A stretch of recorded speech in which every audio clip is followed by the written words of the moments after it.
Buenas noches, ingeniera. Hoy hablaré sobre los enlaces químicos, pero para empezar hablaré qué es un enlace químico.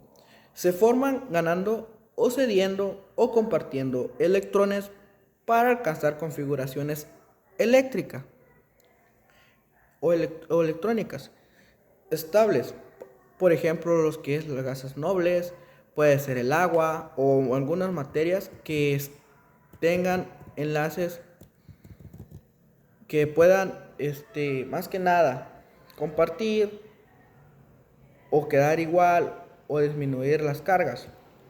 Bueno, también los átomos electropositivos ceden electrones hasta completar la configuración más estable, con lo que queda con un defecto de carga negativa. Los elementos electronegativos, por su parte, capturan electrones y quedan con un exceso de carga negativa.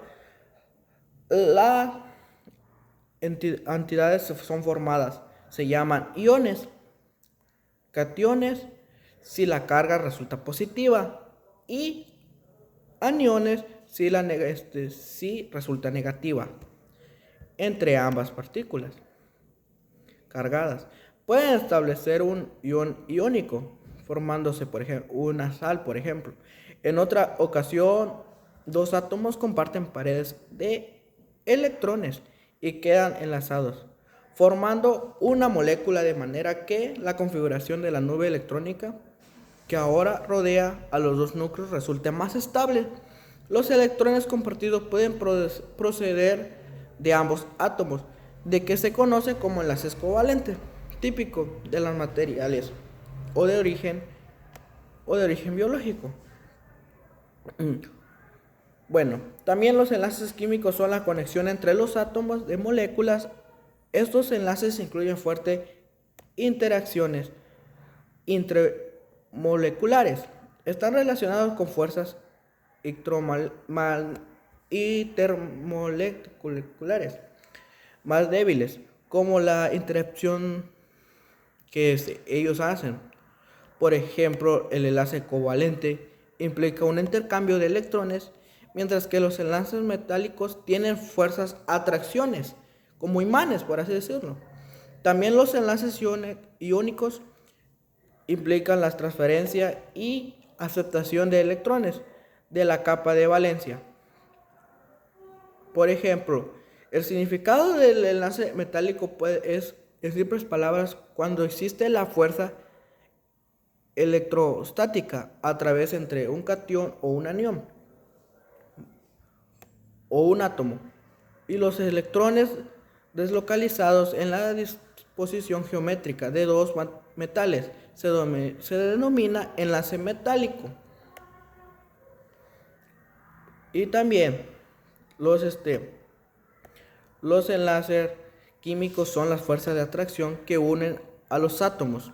Los enlaces se forman cuando los electrones de valencia entran en capas electrónicas más externa de un átomo. Interactúa. La naturaleza de interacción entre los átomos depende de su electronegatividad reactiva. Los átomos con electronegatividad igual o similar forman enlaces covalentes, en los que la densidad de electrones de valencia se comparten entre los dos átomos. La densidad de los electrones reside entre los átomos y es una extraída por ambos núcleos. De ese tipo, los enlaces se forman con mayor frecuencia entre dos o no metales. Cuando hay una mayor diferencia entre la electronegatividad que entre átomos unidos covalentes, el par de átomos suele pasar a un enlace covalente polar. Los electrones todavía se comparten entre los átomos, pero los electrones no se sienten igual atraídos. Eso es un enlace. Ahorita vamos con los enlaces iónicos. Para los átomos con la diferencia de electronegatividad más grande, como los metales que se unen con no metales, la interacción de enlaces se llama iónica y los electrones de valencia se representan típicamente como transferidos del átomo metálico al no metal. Una vez que los electrones se han transferido al no metálico, tanto el metálico como no metálico se considera iones. Los dos iones con carga opuesta se atraen entre sí, como imanes, por así decirlo. Y también por último hablaré los enlaces metálicos. Bueno, los enlaces metálicos forman estructuras gigantes en los que los electrones de capa externa de los átomos metálicos pueden moverse libremente.